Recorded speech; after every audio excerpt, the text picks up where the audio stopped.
Ipinipresentar kan Radyo DCGB ang kabilugan kan mga baretang kinalap kan pinagsarong puwersa kan News Center asin Mega Force Patrol. DCGB Bareta alas 12. DCGB Bareta alas 12. Mga pinakahuring pangyayari sa Kabikolan, sa nasyon asin ibang parte kan kinaban. Ibabareta na ngunyan. DCGB Bareta alas 12. Ngunyan ang sa inyong tagapagbareta.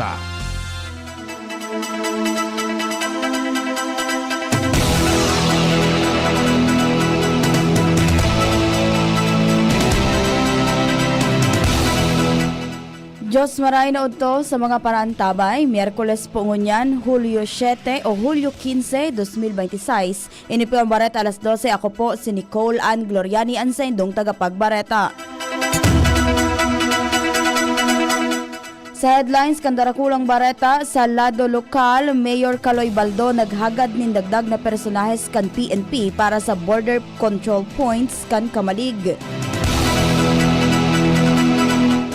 Pinabayaan na lubak-lubak na tinampo sa Barangay Kiwalo sa Daraga Albay dain ng pondo sigun sa DPWH 2nd District Engineering Office.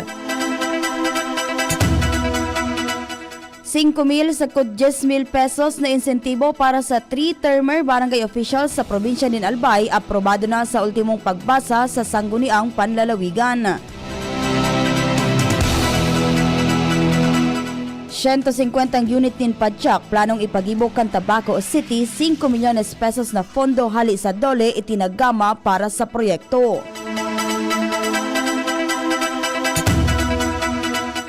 Sa lado nasyonal, Recto Estrella asin Tolentino pigdesignar na caretakers ka nasyon mantang nasa Singapore si PBBM.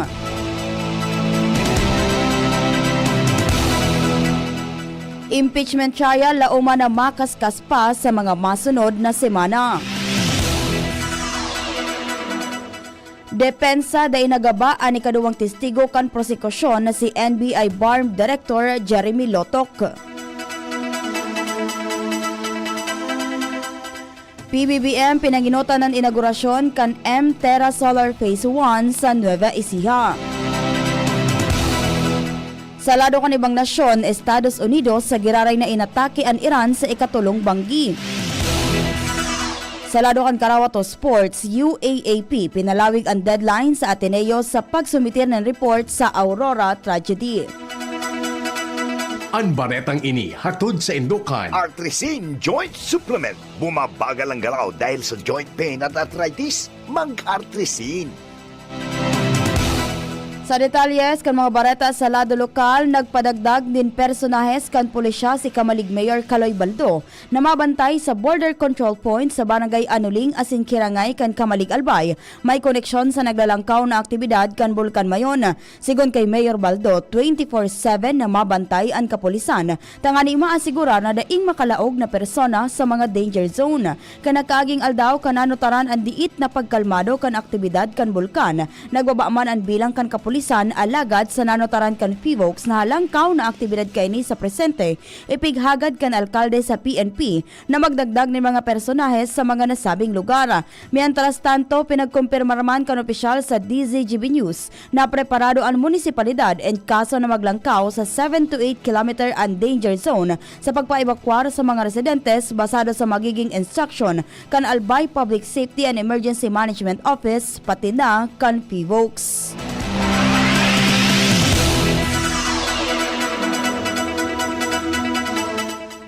Dainang pondo ang pagpakaray kan lubak-lubak na tinampo sa Barangay Kiwalo sa Daraga Albay. Inamin kan Department of Public Works and Highways o DPWH 2nd District Engineering Office sa DZGB News. May koneksyon sa ipinaabot na agrangay kan publiko sa pinabayaan na tinampo sa lugar. Alagad nagpakumplikar sa ipighiras kan ahensya ang pagsasabing dainin nakatenggang proyekto o dainin proyekto sa Barangay Kiwalo. Apisar kan sinabi kan DPWH Bicol na napindyente ini dahilan kan flood control scandal kan nakaaging taon. Mientras tanto, pinag-abisuhan man kan ahensya ang mga opisyales de barangay kan lugar na magkrear ng resolusyon as inisumitir sa sangguniang bayan kan Daraga. Kung maay konkreto ini kan sanggunian, nadarahon sa opisina kan DPWH 2nd District Engineering Office, tangan imaisa angat ini sa Central Office. Mientras na pinaglinaw man na posibleng abutonin bulan, taon o mas haloy pa ang pag-aprobar ka ini, dahil antay papaagi pa ang approval as in funding sa mga magkakanigong proseso.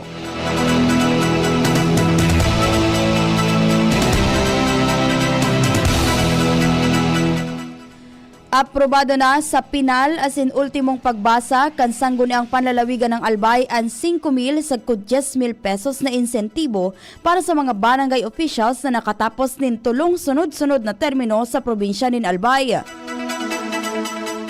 Sigun sa author kan ordinansa na si 3rd District Board Member Das Maronilla na may titulong An Ordinance Granting Exemplary Public Service Cash Incentives to Qualified Elected Barangay Officials Completing the 3 consecutive terms in the province of Albay, kwalipikado digdi ang mga opisyales kan mga barangay na nakumpleto ang bilog na tulong termino. Ibig sabihin, dapat na inahali o na-dismiss sa posisyon as in dainin final as in executory decision sa kasong korupsyon, dishonesty as in iba pa. Mientras tanto, pinaglinaw man na ang mga opisyales na nagsumitir sa posisyon sa paagi ng legal succession, halimbawa ang barangay kagawad na nagsaangat bilang punong barangay ang daina eligible sa insentibo. Tangani man na maging kwalipikado, oras na maipotob ang ordinansa kay puha na magpasa nin magkakanigong dokumentos ang mga opisyal sa Department of Interior and Local Government as in Commission on Elections kung saan ipapasairarom ini sa Provincial Validation Committee kung peso kan gobernador, Provincial Budget Officer, Accountant, Treasurer as in Legal Officer, pati na niliga ng mga barangay President, ex-officio board member Mila Bal.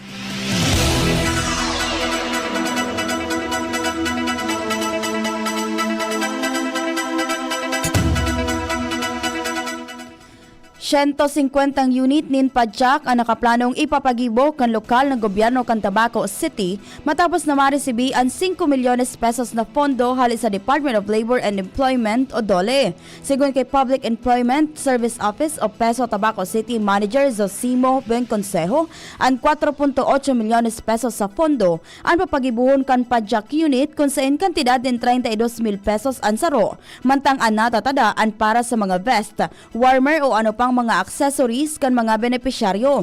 Dagdag pa niya na itataw ang unit sa mga parapadyak na nagkakararangka na ang saindang sadiring padyak bilang tamang sa saindang pang-urual daw na pagkabuhay. Mientras tanto, pinagtaong kwenta naman kan lokal na gobyerno sa Bids and Awards Committee kan syudad ang paghanap ng supplier na makakagibo kan nasabing unit.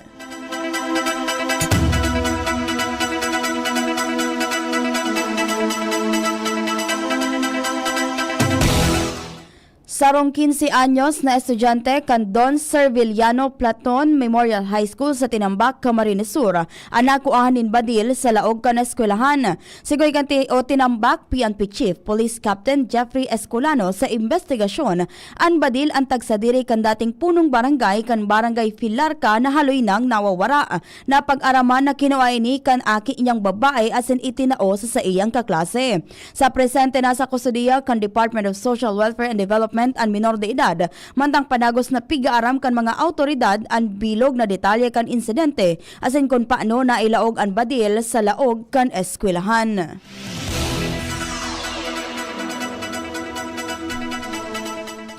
Sobra 13,000 na senior citizens sa Legazpi City ang makakaresibir ng teg 10 kilos na bagas sa paagikan Local Government Support Fund o Bagong Pilipinas Rice Program kan administrasyon ni Presidente Ferdinand Marcos Jr.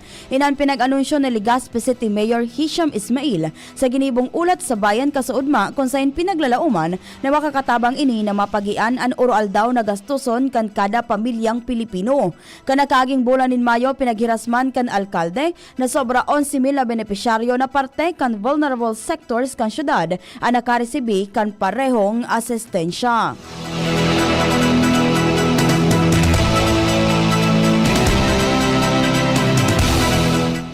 Maabot sa 268,000 pesos na daing nabayadan na Social Security System o SSS contributions ang pinaglalauman na mapapakinabangan kan 42 na obrero matapos ang ginibong Run After Contribution Evaders o RAISE operation kan SSS Tabaco Branch laban sa 15 negosyo sa Tabaco City. Sigon kay SSS Tabaco Branch Head Susan Malubag, ipighatod sa mga employer ang notice of violation dahil sa daing pagrehistro asin daing pagbabayad nin magkakanigong kontribusyon kan sa indang mga empleyado.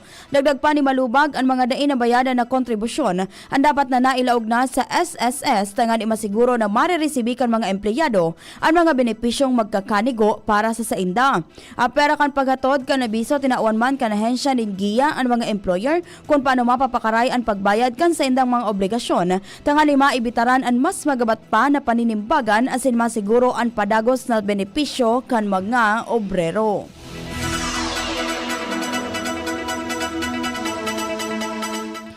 400 na mga micro, small and medium enterprises o MSMEs ang nagpartisipar sa duwang aldaw na 2026 MSME Conference kan Department of Trade and Industry o DTI Bicol magpuon ngunya na aldaw Hulyo 15.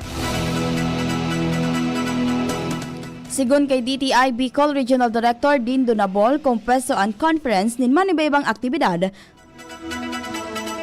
na maawat na mapakusog ang paggiya sa mga MSMEs sa paagi na masiguro ang pangharaluyan na pag-unlad kan Rehiyon Bicol. Sa eksklusibo man na entrevista kan DZGB News kay DTI Central Office Assistant Secretary Grace Baluyan, pinag-unambitan niyang maugma na mahiling ang team kan DTI na mahigot ang koordinasyon sa pribadong sektor, mga ahensya asin lokal na gobyerno na mapromitir an enterprises sa rehiyon.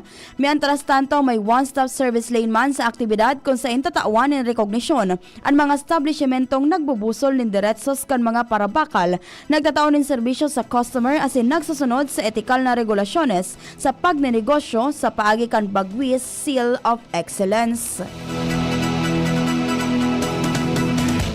Abangan pa ang detalyes kan mga bareta sa lado nasyonal, ibang nasyon, sports sa sinibapa sa pagbabalik kan bareta alas 12. Coronavirus ba ang hadlang sa pag-aaral ninyo? Andito na ang Southern Luzon Technological College Foundation Incorporated ay gumawa ng hakbang sa mga gustong mag-aral sa junior, senior high school at kolehiyo. Ang SLTCFI ay handang umagapay sa mga mag-aaral upang may pagpatuloy ang kanilang pag-aaral at pagharap sa new normal o sa makabagong panahon na ating kinakaharap. Sila ay nag-o-offer ng flexible blended learning o online or offline/modular classes. Kung may sapat na gadget o may maayos na internet connection, maaari niyang piliin ang online classes. At kung ang estudyante naman ay walang sapat na gadget at walang maayos na internet connection, maaari niyang piliin ang offline/modular classes. Sa ganitong paraan, malaki ang matitipid ng mga magulang, wala na silang iisipin na pamasahe, baon at iba pa na kinakailangan. Ngayon, mas magagabayan palalo ng mga magulang ang kanilang mga anak at higit sa lahat, masisigurado mapaprotektahan pa sila sa mga pwedeng masagap sa labas tulad ng COVID-19. SLTCFI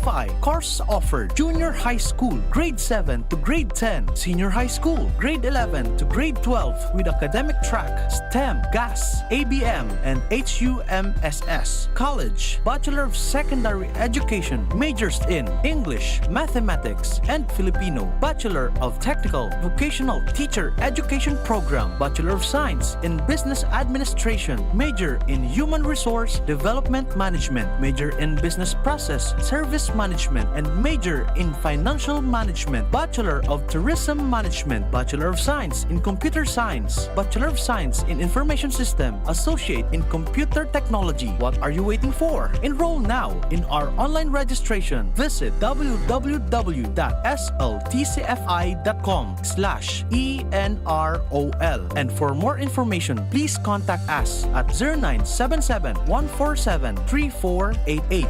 Basta SL, Wow! Bakunang angat, serbisyong dapat. Sa presyong abot kaya at matapat. Lahat ng yan, nasa Rabvax. Nakagat o nakalmot ka ba? Huwag mag-alala. Rabvax Animal Bite Center ang inyong kaagapay para sa pinagkakatiwalaan, mura, ligtas at siguradong proteksyon laban sa rabies. Bukas po kami 8 a.m. to 5 p.m. mula Lunes hanggang Sabado. 8 a.m. to 12 noon naman every Sunday. And on holiday, pwedeng-pwede pati walk-in. Ang aming mga branches, Rabvax Legazpi, R&R Suite, Sagmin, Legazpi City, near Aleco. Rabvax Ligao, in Barangay Tuburan, Ligao City. Rabvax Tabaco, beside Siga Hospital. Rabvax Iriga, in front of Yusan Iriga. Rabvax Irusin Sorsogon, malapit sa Irusin District Hospital.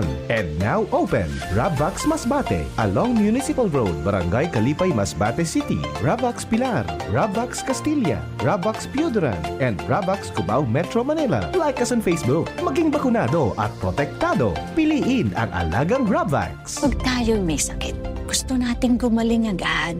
Pero di ba mas maiging gustuhin malayo sa sakit? Ang yakap ng PhilHealth, programa ng gobyerno na nagbibigay ng libreng pagpapakonsulta, pati mga lab test. Kaya payakap sa yakap ng PhilHealth. Yakap ng PhilHealth nang tayo'y malayo sa sakit. Tagulan na. Uso na naman ang ubo. Mabuti ng handa. May Plemex Forte ako. Ang Plemex Forte ay natural na lagundi. Tumutulong palabasin ang plema para tumigil ang paggubo. Ginhawa sa paghinga. Sakto talaga. Plemex Forte. Syrup o capsule. Basta lagundi. Plemex. Vitex Negundo L. Lagundi leaf is the generic name of Plemex Forte. If symptoms persist, consult your doctor. Jericho Rosales po. Ibang level na tayo. For liver health, Silimarin plus multivitamins Liverade Pro. I take it every day with proper diet and exercise. Ang Liverade Pro ay maaaring makatulong sa proteksyon ng atay at support and aid sa treatment ng chronic inflammatory conditions tulad ng fatty liver. Mag-liver up na! Silimarin plus multivitamins Liverade Pro. Silimarin plus multivitamins is the generic name of Liverade Pro. If symptoms persist, consult your doctor. Proteksyon at tulong sa atay, Liverade Pro. May Silimarin, may multivitamins pa. Liver up na tayo with Liverade Pro. May iba't ibang karamdaman ka ba gaya ng high blood pressure, diabetes, sakit sa puso, sa kidney, sa atay, may myoma, na stroke, may gallstones, cancer at marami pang iba? Ang Amazing 4 ng Miracle Health Corporation ang subukan mo. Makakatulong dahil mula ito sa epektibong Amazing Trio at mas lalo pang pinalakas dahil sa Mega 1 na mayroong 21 sangkap. Subok ng nagpapalakas ng immune system at marami na ang mga natulungan na mayroong iba't ibang karamdaman. Huwag nang patagalin pa. Alina't magpakonsulta. Maaaring pumunta kay Doc Joey Bitito sa Barangay 18, Cabangan West, Legazpi City, kaharap lang ng Bangko Sentral ng Pilipinas. O tumawag sa 0998-975-8121 or 0917-853-8933 para sa free consultation sa natural medicine. Mapapanood din ang serbisyong natural, kalusugan at bayanihan sa YouTube channel at sa Facebook page na Doc Joey Bitito. Nagdadangog kamo sa DCGB. Always number 1, always at your service.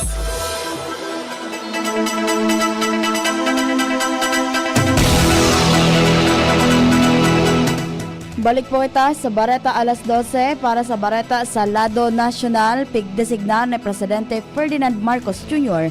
sina Executive Secretary Ralph Recto, Agrarian Reform Secretary Conrado Estrella III, as in Labor Secretary Francisco Tolentino bilang caretakers kan gobyerno mantang nasa Singapore ang Presidente. Ang tulong sekretaris ang paramihan trust na mamamahala as in mapadalagan sa gobyerno mantang wara sa nasyon si PBBM. Perminang nagawalat ni caretaker kan gobyerno sa kada bes sa maduman sa ibang nasyon ang nakatukaw na presidente. Sina Recto, Estrella asin Tolentino ang magsisilbing caretaker committee asin magsiguro kan katanusan sa gobyerno mantang wara si PBBM.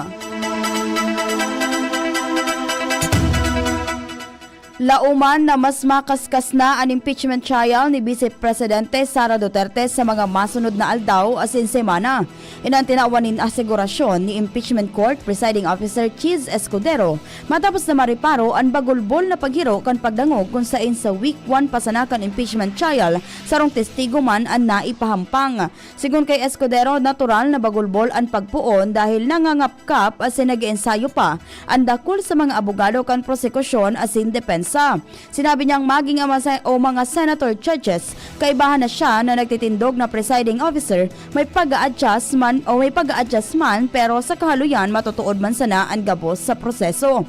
Nag-apelar sa Escudero nin pagsabot sa gabos dahil maski nahinguwahon ining maparikas may mga proseso pa man giraray na kaipuhan sundan.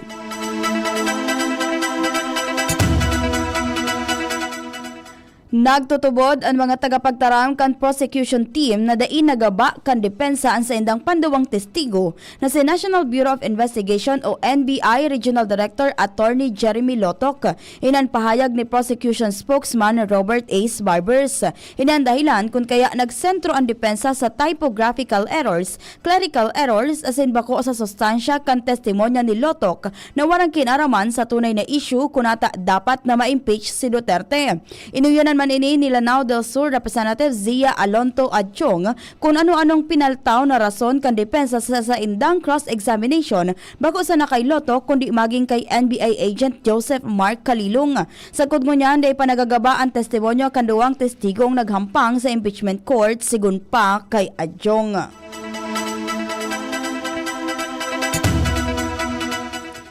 Nagdesignar din kadagdagan na tagapagtaram ang defense team ni Vice President Sara Duterte para sa nagpapadagos na impeachment trial.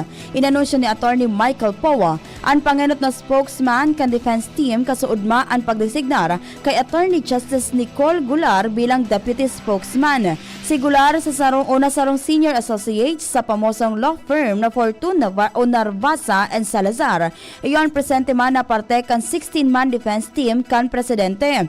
Si Powa nagsiserving boses kan kampo ni Duterte bago pa man magpuon ang pagdangog sa impeachment asin ang pagdesignanin bagong katabang na tagapagtaram nagmamawot na masiguro ang padagos na koordinasyon sa media mantang nagiging okupado ang schedule ni Powa.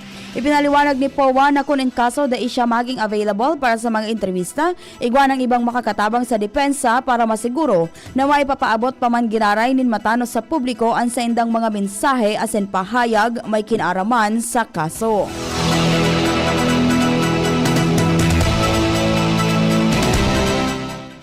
Handa si National Bureau of Investigation o NBI Director Melvin Matibag na magtestigo anuman na oras sa impeachment trial ni Vice President Sara Duterte. Enot nang hinagad ni Matibag na italanan sa iyang testimonya sa impeachment trial ni Mas Atab para makaatindir man sa sarong International Anti-Scam Summit sa Bangkok, Thailand. Piglinawan niya na dain niya pigdidiktahan ang schedule kan impeachment court asin ang surat na may nagsasabing o nasabing kahagadan ipinadara sa House Prosecution Panel. Dahil kay Ponin Sabina kung voluntaryong mahampang ang sarong testigo sa impeachment court.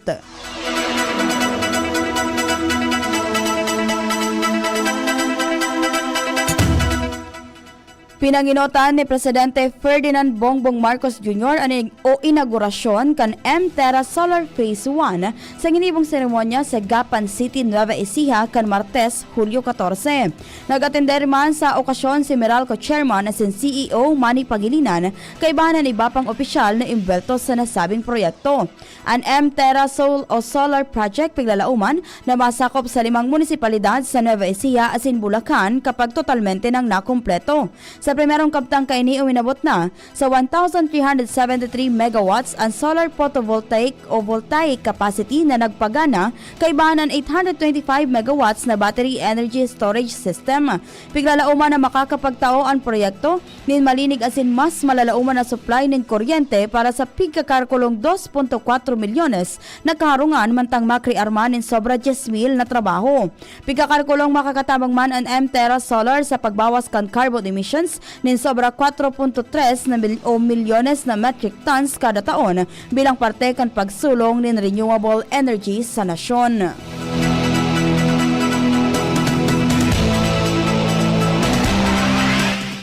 Bareta sa ibang nasyon, naglansa nin panibagong pag-atake kontra Iran ang Estados Unidos na nagmarka kan pagkusugiraray kan kararibukan apisar kan naging pahayag ni President Donald Trump na posible pa ang kasunduan sa Tehran. Sinabi pa na ang nasabing strikes padagos na magdadara nin matinding danyo sa Iranian forces asin pagbawas kan sa indang abilidad na atakihon ang mga inosenteng sibilyan asin commercial shipping sa Strait of Hormuz sigun sa Central Command o CENTCOM.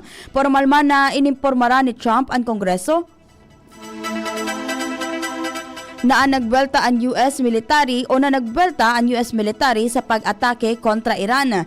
Nagpatanid man ang US President na raoton ang Pickaxe Mountain na sarong nuclear site harani sa Natanz kung saan pigdududahan kan Western Intelligence na naggibo ang Iran nin undeclared enrichment facility.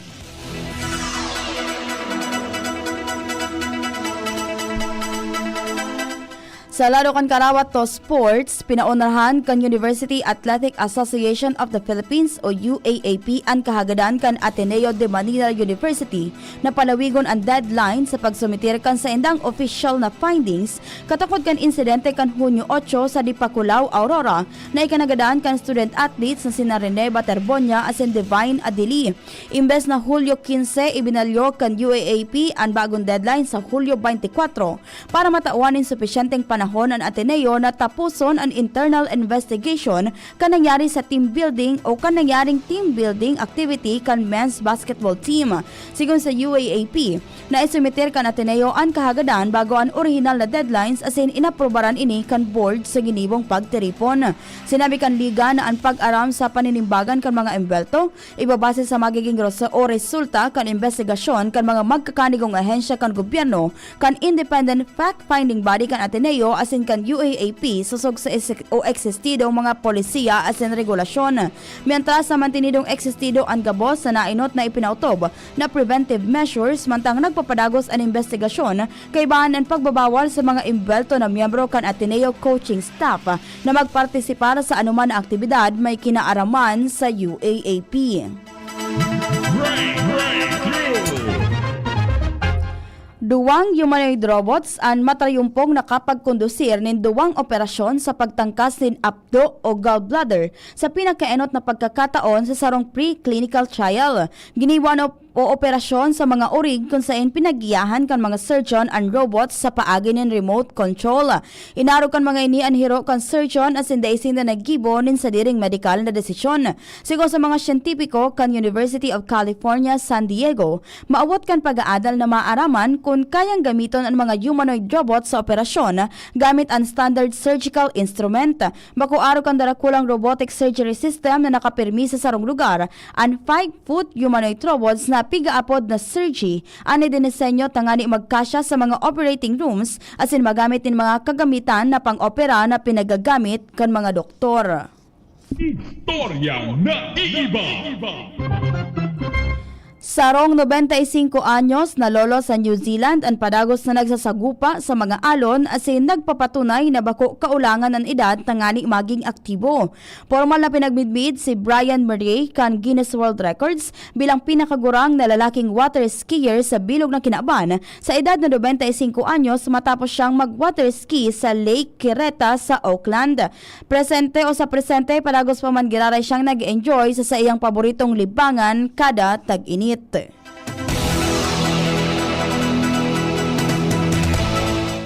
Mga tugang iyan na po ang kabilugan ka mga bareta na tiniripon asin kinalap sa DZGB News Base. Sa pangalan ka nagsururat kan bareta sa pamamayo ni News Manager and News Director Mardela.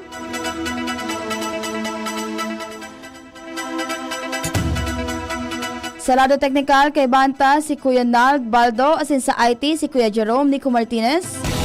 Kay bantaman ng mga IT o OJT sali sa Sorsogon State University na sina Carmel Hervera asin Joven Ingalia. Kay bano ng Megaforce Patrol